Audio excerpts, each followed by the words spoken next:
सर्वांना ते चॅनल आहे ना ते आता त्याच्यावर एक जण काय लिहिते म्हणते की सरफराज और रियाज को किसने उनका घर किसने तोडा. तर कोणी घर तोडत नसतं बाई कोणाचं माहिती आहे का. म्हणजे सुना आल्यावर दोघं भाऊ एकत्र राहू शकतात पण बायका एकत्र राहू शकत नाहीत. तर बायकांनीच आपलं घर तोडलं. म्हणजे प्रत्येकीला आपला आपला संसार पाहिजे, हो की नाही. भाऊ भाऊ एकत्र किती वर्ष, आता बघा सरफराज आणि रियाज किती वर्ष एकत्र राहिले, लहानाचे मोठे झाले. आम्ही त्यांना चांगलं वळण लावलं, म्हणजे चांगलं त्यांना शिकवलं साकवलं, त्यांचं लाईफ बनवलं. परंतु बायका आल्याच्या नंतर कोणीच भाऊ एकत्र राहत नाहीत. तिथं भांड्याला भांड्या लागतं आणि भांडी खणकतात, भांड्यांचा आवाज होतो.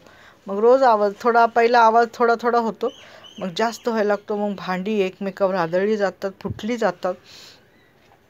त्या भांड्यांना तडे जातात, तडे मोठे मोठे तडे जातात आणि त्या भांड्यातून नंतर पाणी गळू लागतं. हे मी सांगते भांड्यावरून, मी तुम्हाला माणसांचं सांगते की माणसांच्या मनाला तडे जातात. हळूहळू त्या गोष्टी वाढत वाढत जाऊन मोठ्या होतात आणि मग एका घराचे 2 घरं व्हायला वेळ लागत नाही. असंच असतं बघा. परंतु हे होतंच, हा सृष्टीचा नियम आहे.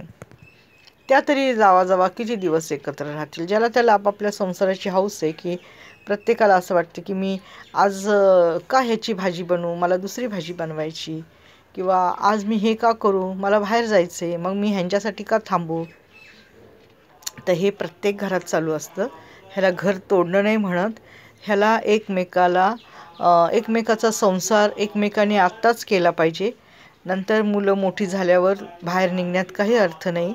मुलं लहान असतानाच आपण आपला संसार केला पाहिजे. आणि प्रत्येकाला हौस असते की मी माझा संसार वेगळीकडे राहून करणार आणि मी करून दाखवणार, नाही का.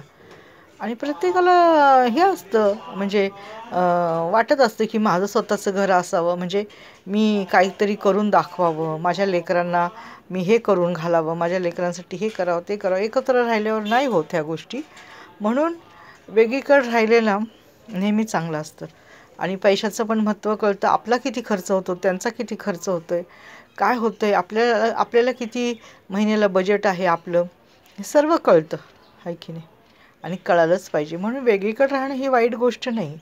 मी तर म्हणते वेगळीकडे राहून जर तुम्ही भांडण करून तिथंच राहण्यापेक्षा वेगळीकडे राहून लांबून जर प्रेमाने आलात तर त्याच्यामध्ये प्रेम आहे, हो की नाही. आणि एकत्र राहून सारख्या त्याच गोष्टी घडणं हे मला आवडत नाही. त्यामुळं ते सारखे बोलतात ना सरफराज आणि रियाज हे का वेगळे गेले.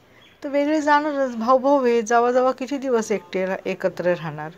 सृष्टीचा नियम आहे, ते होतंच, हो की नाही. 2 बायका कधीच एकत्र राहू शकत नाही. जावा कधीच एकत्र राहू शकत नाही. भाऊ कितीही दिवस एकत्र राहतील पण ते राहत नाहीत बायका आल्यावर. धन्यवाद.